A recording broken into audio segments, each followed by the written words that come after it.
عليكم ورحمة الله وبركاته. الحمد لله رب العالمين، والصلاة والسلام على حبيبنا سيد المرسلين وعلى آله وأصحابه الطاهرين الطيبين ومن سار على نهجهم ودربهم إلى يوم الدين. ثم أما بعد، تعظيمي واحترامي لصاحب المعهد المبارك الشيخ حسن ضياء الدين حفظه الله ومتعنا الله بطول حياته في الدارين، ورزقنا الله بركته بجاه سيد الكونين صلى الله عليه وسلم. وتعظيم واحترامي للجميع الحبائب الموجودين في هذا المجلس المبارك وفي هذا المعهد المبارك، وجميع المشايخ والعلماء الموجودين في هذا المجلس المبارك، وكذلك تعظيمي واحترامي لجميع الحاضرين والحاضرات من الطلاب والطالبات والأساتذة. Bismillahirrahmanirrahim. Beliau memulai nasihatnya yaitu Fadhilatul Habib Ad-Da'iullah Al-Habib Mahir bin Umar Al-Baqra Al-Ahdan Az-Zabidi Al-Yamani. Kata beliau mengucap syukur kepada Allah Subhanahu wa taala yang memberikan kita kenikmatan, dan salawat dan salam senantiasa kita aturkan kepada kekasih junjungan kita Muhammad sallallahu alaihi wasallam. Dengan diutusnya Nabi Muhammad sallallahu alaihi wasallam sehingga kita dijadikan Allah Subhanahu wa taala umat yang paling mulia di muka bumi ini. Juga beliau mengatakan yang beliau muliakan, yang beliau banggakan, wabil khusus sahibul majlis pimpinan pondok pesantren ini, Ayahanda Kiai Haji Asfiya Rusdi. Semoga kata beliau dipanjangkan umur dalam taat, semoga selalu dijaga oleh Allah Subhanahu wa taala, dan kita seberatan mudah-mudahan dapat barokah daripada sini melalui Rasulullah sallallahu alaihi wasallam. Juga beliau mengatakan yang beliau muliakan, yang beliau agungkan para habaib yang hadir malam hari ini, para anak cucu Rasulullah sallallahu alaihi wasallam, juga para guru-guru, para dewan guru yang mengajar di pondok pesantren khususnya, dan para asatidz yang lainnya, juga semua yang hadir di majlis pada malam hari ini yang dimuliakan oleh Allah Subhanahu wa taala. قال النبي صلى الله عليه وسلم: من سلك طريقا يلتمس فيه علما سهل الله له به طريقا إلى الجنة. وأنتم الآن في روضة من رياض الجنة في طلب العلم، لأن طلب العلم هو أفضل مطلوب في هذه الدنيا. فمن طلب العلم نال رضا الله سبحانه وتعالى، وإن الملائكة لتضع أجنحتها لطالب العلم رضا بما يصنع. Bahwasanya Nabi Muhammad sallallahu alaihi wasallam di dalam hadis menyampaikan, barang siapa yang menjalani atau menuntut daripada satu ilmu atau mendatangi majlis, maka Allah Subhanahu wa taala akan memudahkan kepadanya jalan menuju surga Allah Subhanahu wa taala. Dan dia seberatan malam hari ini mendatangi satu pengajian yang mulia, satu pengajian yang agung, di mana di muka bumi ini para penuntut ilmu adalah orang-orang yang dimuliakan oleh Allah Subhanahu wa taala, sehingga disebutkan malaikat Allah Subhanahu wa taala membentangkan sayap-sayapnya kepada para penuntut ilmu. Ketika orang mendatangi majlis-majlis ilmu, maka para malaikat membentangkan sayapnya. Dan juga bahwasanya disebutkan di dalam hadis, Allah Subhanahu wa taala ridha dengan orang-orang yang menuntut ilmu. Maka menuntut ilmu adalah sesuatu yang dianjurkan oleh baginda Rasulullah sallallahu alaihi wasallam. Nabi alaihi salatu wasalam qala: "Ughdu 'aliman aw muta'alliman aw mustami'an aw muhibban wa la takun al-khamisah fatahlak." Wal khamisatu hiya al-bu'd 'an al-ulama wa bima'na ar-ridha bil jahl wal 'iyad billah. Wal ridha bil jahl wal 'iyad billah min al-wabal al-kabir. Dan beliau juga menyebutkan tadi kita berada di taman-taman surga Allah Subhanahu wa taala di muka bumi ini. Di dalam hadis lain, baginda Rasulullah sallallahu alaihi wasallam menyampaikan, jadilah kalian di muka bumi ini orang yang alim, atau orang yang menuntut ilmu, atau orang yang senang mendengar kebaikan daripada ilmu, atau orang yang mencintai orang-orang yang menuntut ilmu. Jangan jadi orang yang kelima. Maka Nabi SAW menyampaikan orang kelima ini adalah orang yang akan celaka. Siapa itu orang kelima? Orang yang membenci para ulama, orang yang membenci para pewaris Nabi Muhammad SAW, dan mereka inilah orang-orang yang akan celaka. Maka barang siapa yang membenci para ulama, dia sungguh membenci kepada Nabi Muhammad SAW. والعلماء ورثة الأنبياء كما قال صلى الله عليه وسلم فإن العلماء هم ورثة الأنبياء فأنت إن أحببتهم أحببت المصطفى صلى الله عليه وسلم وإن تقربت منهم تقربت من المصطفى صلى الله عليه وسلم وإن بعدت عنهم بعدت عن النبي محمد صلى الله عليه وسلم فمن بعد عن المصطفى صلى الله عليه وسلم فكيف ينال الخير في الدنيا والآخرة. Sesungguhnya para ulama, orang-orang alim itu adalah pewaris daripada Nabi Muhammad SAW. Apabila kita mencintai para ulama, berarti kita mencintai Rasulullah. Apabila kita memarahi para ulama, berarti kita memarahi Rasulullah. Apabila sebaliknya kita membenci para ulama, menjauhi para ulama, maka kita akan jauh daripada Nabi Muhammad SAW. Apabila hidup kita jauh daripada ulama, maka kayak apa kita ini hendak mendapatkan kebaikan dunia dan akhirat? Karena kebaikan dunia akhirat orang-orang yang mencintai dan selalu mendekati para ulama.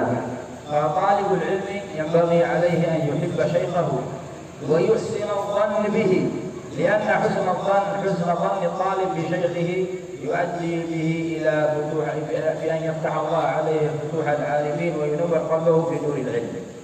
Dan kata beliau, di antara adab kita belajar dengan seorang guru itu harus benar-benar ditanamkan kecintaan kita kepada guru. Kemudian berbaik sangka kepada guru kita dengan keadaan apapun.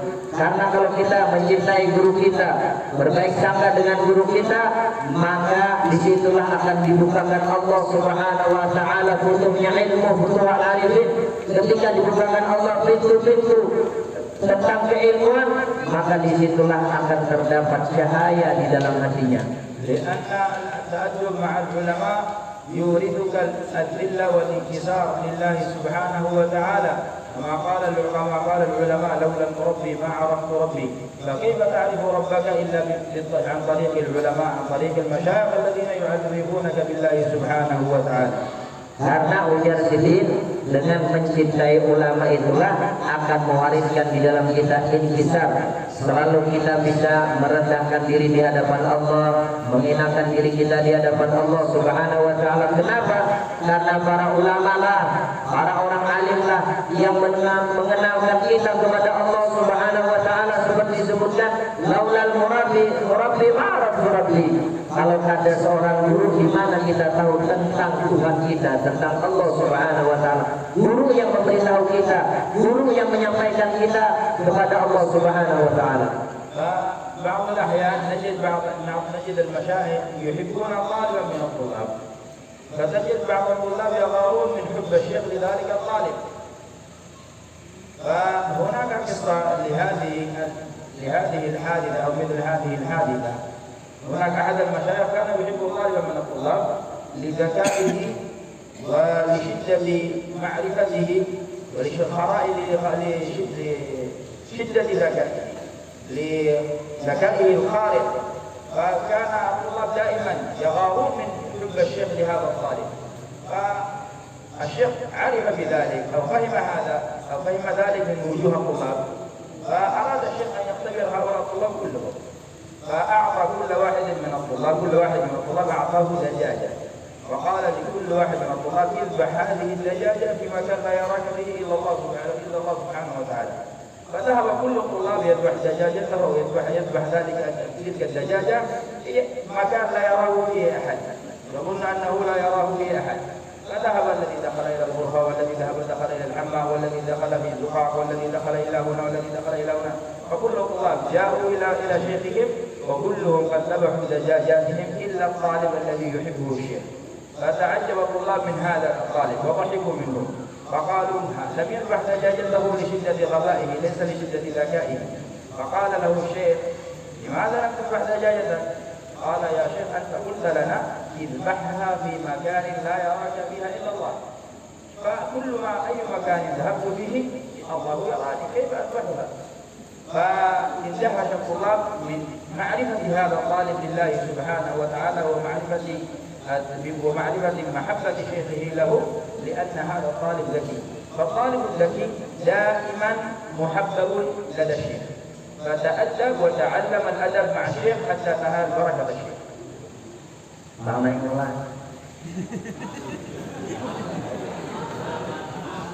Paham? Kalau sudah dijelaskan lagi pun paham. Ini mungkin kita pernah mendengar, menjadi ibrah pelajaran ujar sidin.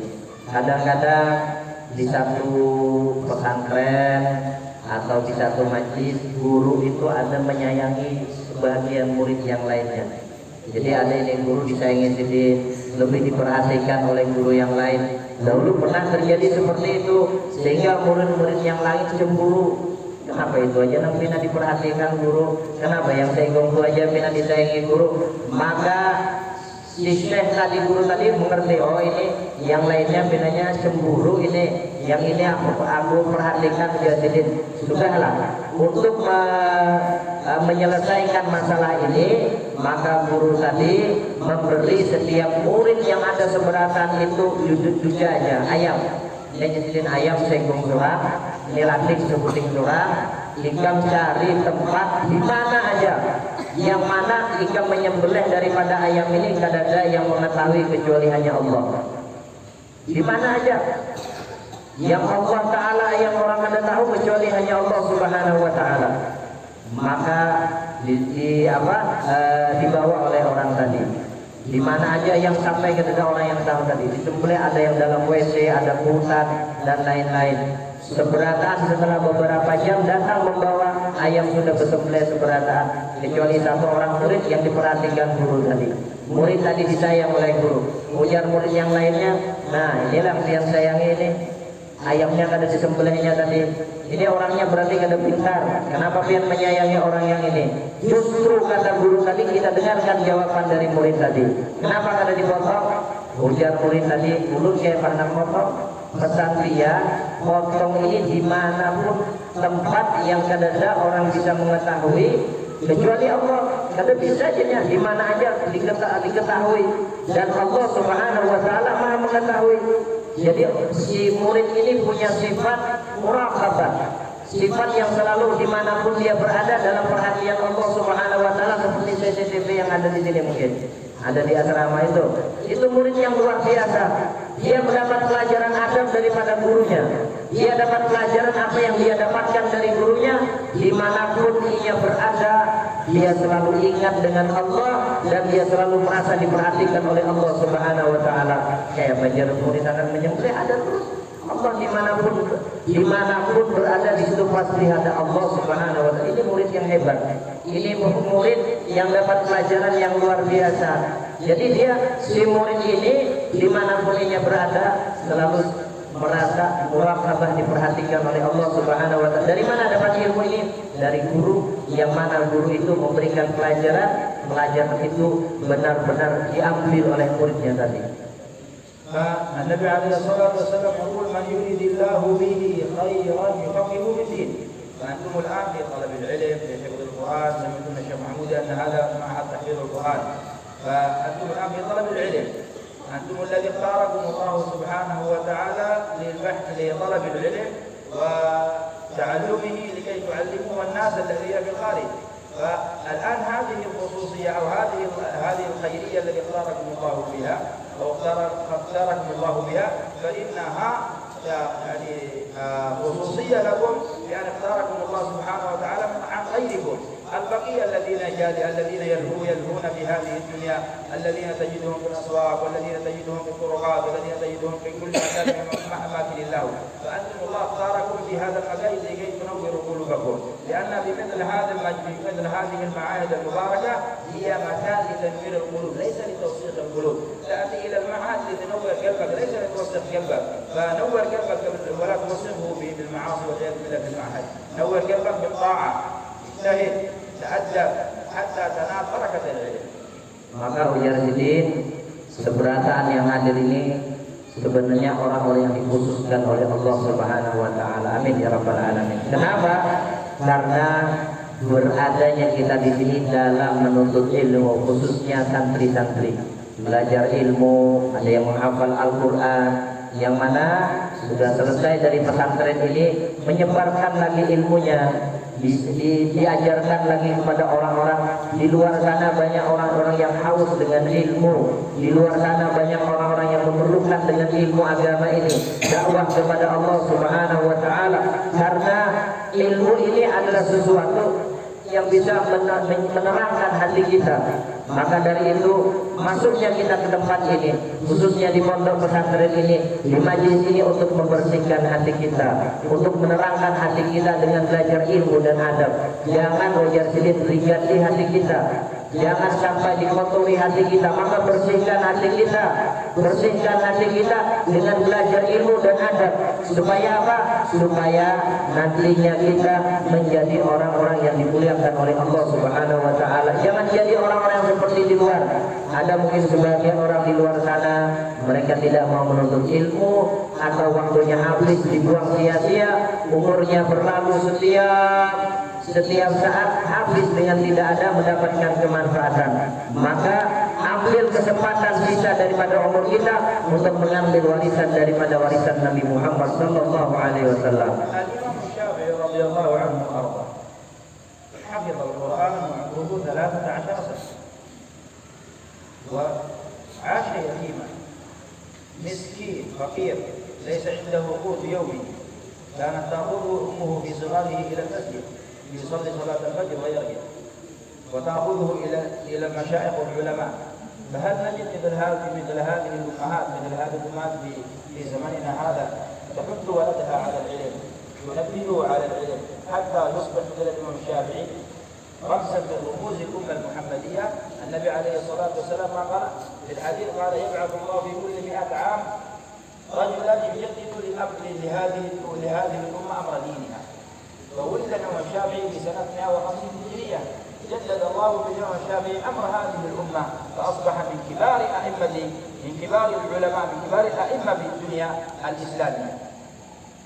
Al-Imam Syafi'i Muhammad bin Idris, beliau seorang anak yang punya kecerdasan luar biasa.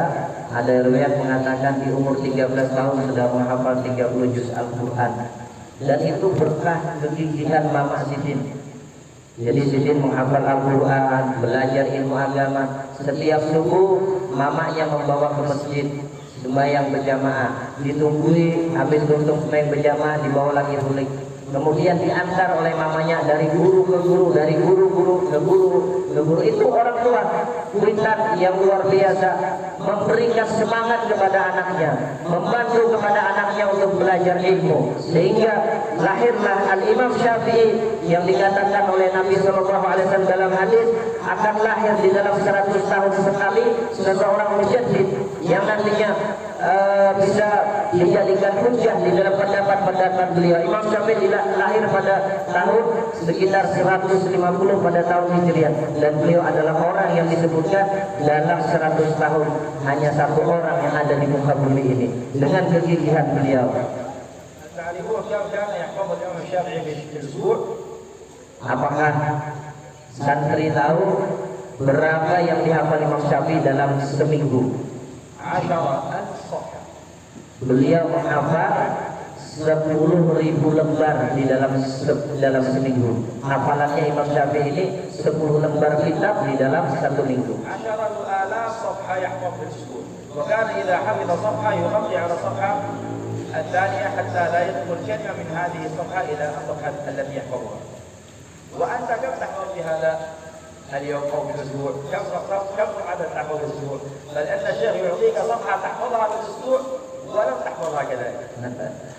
Saking hebatnya, cerdasnya Imam Syafi'i itu kalau menghafal, maka bila menghafal kitab sebelumnya ditutupi laut tangan sini. Kenapa? Karena kalau nggak ditutupi ini langsung ke hafalan yang sesudahnya.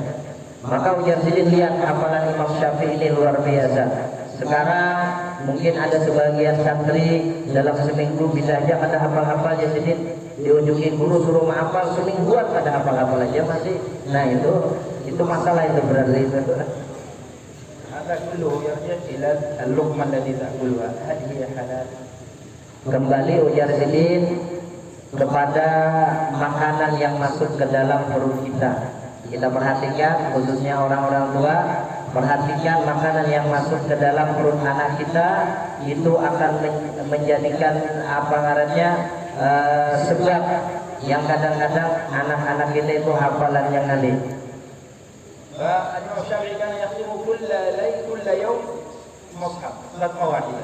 في رمضان يختم كل شهر كل ليلة كل يوم ختمتين. يعني في شهر رمضان يختم 60 ختمة. ونحن كم نختم في شهر رمضان؟ لو ختم ختمان الحمد لله. وبعضهم يأتي عليه آخر رمضان ولم يختم حتى نصف المصحف، ولم يختم حتى 10 أجزاء، ولم يختم حتى 5 أجزاء ولم يقرأها. Imam Syafi'i dengan kegigihan beliau sebagaimana disebutkan di luar Ramadan beliau selalu menghatamkan setiap hari 1 khatam Al-Quran.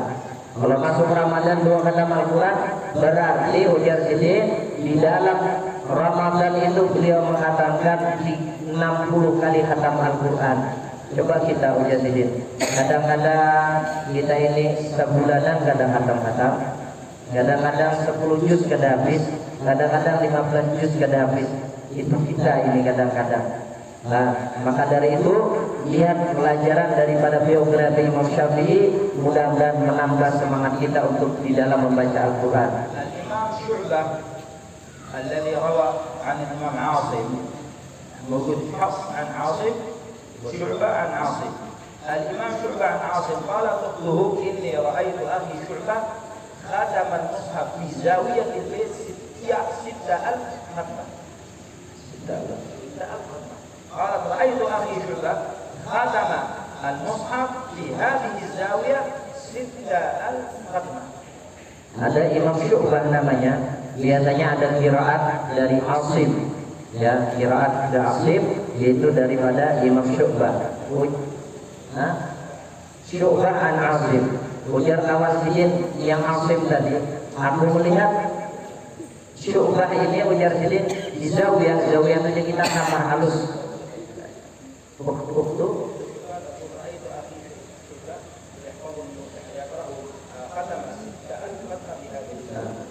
Dingsanak sidin berbinyan di Syu'bah bisa dingsanak berbinyan. Ujar dingsanak sidin, aku lihat saudaraku Syu'bah itu di kamar zawiyah itu menghatamkan 6.000 kali khatam Al-Quran sampai beliau meninggal.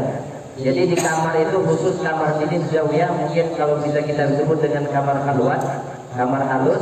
Sidin kalau dihitung oleh adik sidin yang berbinyan itu menghatamkan 6.000 kali khatam Al-Quran. 6.000 kali. 6.000 kali khatam. 200 ختمة 300 ختمة 400 هذا 6,000 ختمة وهو يقسمها في زاوية. Dan ini bukan 100, 200 atau 500, 6.000 kali khatam. Yang perlu kita ketahui dari kisah ini, sidin 6.000 itu di kamar situ aja, belum di tempat-tempat lain. Artinya khusus masuk di kamar situ, di kamar situlah sidin menghatamkan 6.000 kali khatam Al-Quran. Allah yarzuqna wa iyyakum barakat Syekh Asliya Rashidin. Rusdi Allah Subhanahu wa taala yarzuqna barakatuhu ya Sayyidina Muhammad wa al-'afwu minkum wa assalamu alaikum warahmatullahi wabarakatuh. Ujar sidin, mudah-mudahan kita dapat berkah daripada ayahanda Kiai Haji Asliya Rusdi Seberataan. Mudah-mudahan berkah daripada beliau kita dapatkan selalu dalam kehidupan kita. Amin ya rabbal alamin. Tadi Habib karena ceramah jadi anak bertamu guru aja hadir masjid sudah, tapi karena diperintah guru ceramah aja jadi sebenarnya jadi anak silaturahmi, anak bertamu guru, anak melihat guru aja. Ya, mudah-mudahan guru sehat walafiat, panjang umur, selalu dijaga oleh Allah Subhanahu wa taala. Pondok pesantren ini menjadi tempat manfaat, tempat sumber daripada warisan Nabi Muhammad SAW, mencetak santri-santriawati penghafal Quran, mencetak santri-santriawati yang menjadi kebanggaan, kesenangan di dalam hati baginda Nabi Muhammad SAW. Amin ya rabbal alamin. Ini yang bisa ulun paham daripada apa yang saya sampaikan. Apabila salah hilaf minta ampun, maaf ridho. Sampai di sini.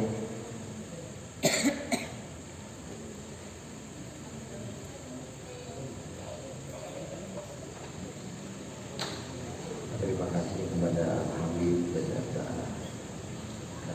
Guru Alhamdulillah kami sudah menyampaikan mauizah sangat. Semoga apa yang beliau sampaikan Allah jadikan nur di dalam hati kita untuk senantiasa berjalan di dalam menuju Allah Subhanahu wa Ta'ala. Amin. Allahumma amin. Mari kita sama-sama tutup pertemuan ini dengan sama-sama kita berdoa sebagaimana biasa. Ya Allah ya Tuhan kami memohon kepada Engkau, ampuni dosa-dosa kami ya Allah, ampuni dosa ibu bapa kami ya Allah, ampuni dosa guru-guru kami ya Allah, ampuni dosa istri kami ya Allah, ampuni dosa suami kami ya Allah, ampuni dosa anak cucu kami ya Allah, ampuni dosa sahabat-sahabat kami ya Allah, jiran-jiran kami ya Allah, tetangga-tetangga kami ya Allah, dan dosa-dosa seluruh kaum muslimin dan muslimat, kaum mukminin dan mukminat. Ya Allah, istiqamahkan kami di dalam bertaubat, di dalam berzikir, di dalam beramal ibadah kepada-Mu, di dalam menuntut ilmu, di dalam bersalawat kepada Nabi. Ya Allah, kami memohon kepada Engkau berkah Nabi Engkau Muhammad, berkah keluarga Nabi Engkau Muhammad, berkah para sahabat Nabi Engkau Muhammad, berkah para wali-wali Engkau, berkah orang-orang saleh, berkah guru-guru kami, dan berkah kedua orang tua kami. Ya Allah, selamatkan kami di negeri dunia, selamatkan kami di negeri akhirat, dan matikan kami ya Allah dalam keadaan husnul khatimah. Wassalamualaikum warahmatullahi wabarakatuh. Alhamdulillahirabbil alamin. La ilaha illallah wal qawlu fi kulli zaman. La ilaha illallah wal qawlu fi kulli zaman. La ilaha illallah wal qawlu fi kulli makan. La ilaha illallah wal qawlu fi kulli makan. La ilaha illallah wal ma'ruf bil ihsan. La ilaha illallah wal ma'ruf bil ihsan. La ilaha illallah kulla yawmin huwa fi shan. La ilaha illallah kulla yawmin huwa fi shan. La ilaha illallah al-aman al-aman. La ilaha illallah al-aman al-aman. Min zawalil iman, wa min fitnatis syaitan, wa qadimal ihsan, wa alayna bil ihsan.